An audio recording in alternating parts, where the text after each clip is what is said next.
മനുഷ്യന്റെ സന്തോഷം യഥാർത്ഥത്തിൽ സംതൃപ്തിയാണ് ഉൾക്കൊള്ളുന്നത്.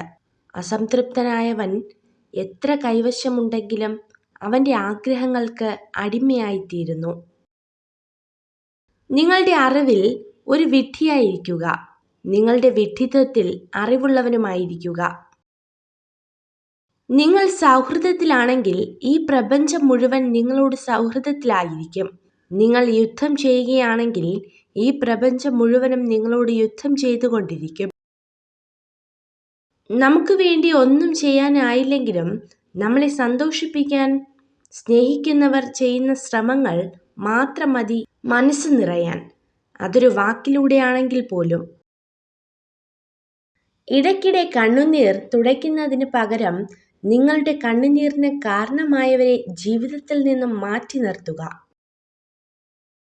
വടവൃക്ഷം അതിൻ്റെ വേരുകൾ ആഴത്തിൽ താഴ്ത്തി ശക്തി കണ്ടെത്തുന്നത് പോലെ ഓരോ വ്യക്തിയും തൻ്റെ ജീവിതത്തിൽ സന്നിവേശിപ്പിച്ച മൂല്യങ്ങളിൽ അടിയുറച്ചു നിൽക്കുക. നിങ്ങളുടെ സമയം പരിമിതമാണ്. അതിനാൽ മറ്റൊരാളുടെ ജീവിതത്തിൽ കുരുങ്ങി നിങ്ങളുടെ ജീവിതം പാഴാക്കരുത്.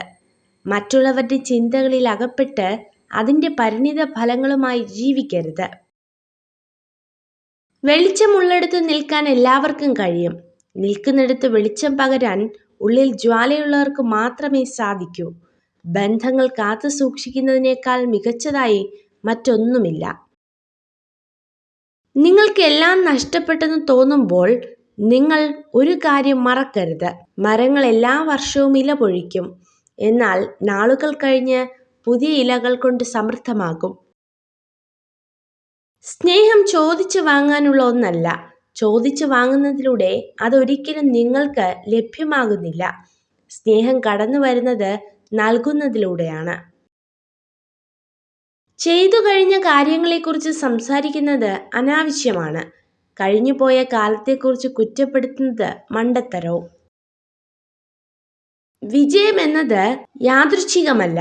അത് കഠിനാധ്വാനവും നിരന്തര പ്രയത്നവും അറിവും ത്യാഗവും അതിലെല്ലാം ഉപരി ചെയ്യുന്ന പ്രവൃത്തിയോടുള്ള സ്നേഹവുമാണ്. ലോകത്തിൻ്റെ മുഴുവൻ സ്നേഹം കൈവരാൻ ഒന്നു മാത്രം മതി: ആരെപ്പറ്റിയും മോശമായി പറയാതിരിക്കുക. എല്ലാ ദിവസവും നിങ്ങൾ പ്രവർത്തിക്കുന്നില്ലെങ്കിൽ നിങ്ങളുടെ വിജയം അന്തിമമായി നീളും. നിരന്തര പരിശ്രമം ഏറ്റവും അത്യാവശ്യമാണ്. ഗുണപരമായ ചിന്ത സന്തോഷം വർദ്ധിപ്പിക്കും.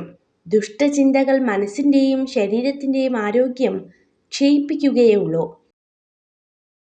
രണ്ട് തരത്തിലുള്ള ആളുകൾ നിങ്ങളുടെ കണ്ണിൽ നോക്കി സംസാരിക്കുകയില്ല. ഒന്ന്, നിങ്ങളറിയാതെ നിങ്ങളെ പ്രണയിക്കുന്നവർ. രണ്ട്, നിങ്ങളോട് കള്ളം പറയുന്നവർ. കോപത്തിലും സ്നേഹത്തിലും അതിര് കവിയരുത്.